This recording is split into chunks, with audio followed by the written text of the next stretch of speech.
So in the last episode, I talked about Salesforce to Salesforce integration, which is pretty interesting, I hope. And at the same time, it is pretty simple as well to implement. You don't have to write any piece of a code. You don't have to involve any APIs or SOAP, right? So I believe that's the most simplest form of integration you can ever do in the Salesforce between Salesforce to Salesforce. So that being said, right?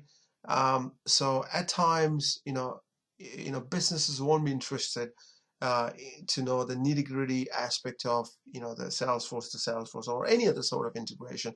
What they're after is show me the damn report. I want to see the metrics in the form of report. That's where most of the stakeholders are after. Stakeholders could be a project manager, it could be your program manager, it could be your CEO or CTO, or at times could be an admin, right? Who's interested to know, um, the things that's happening. So it will help that person to troubleshoot when something goes wrong.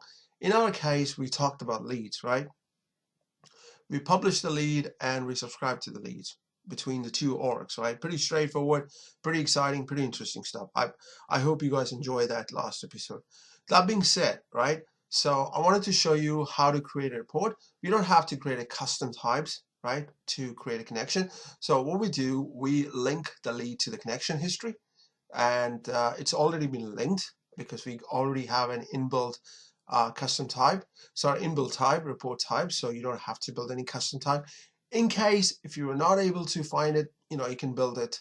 Say for instance, if you can't find for an account and a connection history, go to the report types, add an account object, and link it to a connection history. That's right. That's all you have to do, and then you can use it in the report.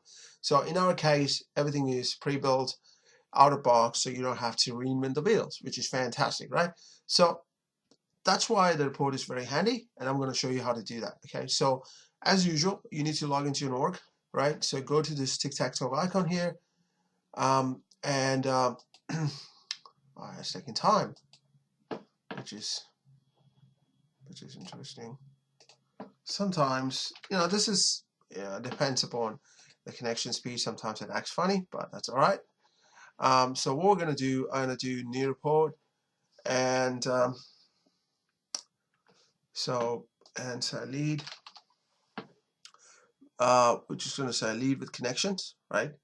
Don't worry about the lead with external connection. That's a custom type, so we're not talking about that. So lead with connections, right? You will find it in your org, right? This is not created by me.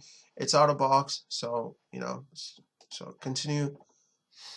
Now, you see, this is what we have. Okay.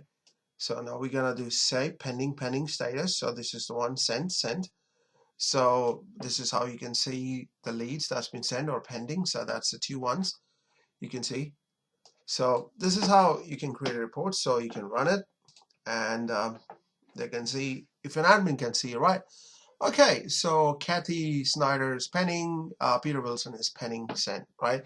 So they might say, oh, okay, seems like there's an issue with integration. So this is a good way you can go and troubleshoot to see what's going on, right? I mean, imagine you're sending like thousands of leads from one org to another org using Salesforce integration, and something fails. How do you know about it, right? So this is the best way you can know about it. That's why reporting tools are very important, right? That's why as an integration consultant or integration architect, you should be emphasizing on a non-technical aspect of it. This is a non-functional requirement, right?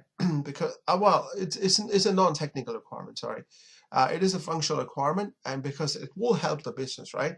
So you got to think from a business perspective as well. That's the role of an architect: 50% technical, 50% business, right? So that's how it works. So I hope you enjoyed today's lecture. So I'm going to talk about from a next lecture about integration pattern, which is very important. Things are getting more excited, so stay tuned for the next lecture, and I hope you go and read stuff more around Salesforce to Salesforce connection, so which is very important. So please go to Salesforce help. There are a lot of documentation out there. I would highly encourage you to read it, and read it like an active reader, right? This is very important.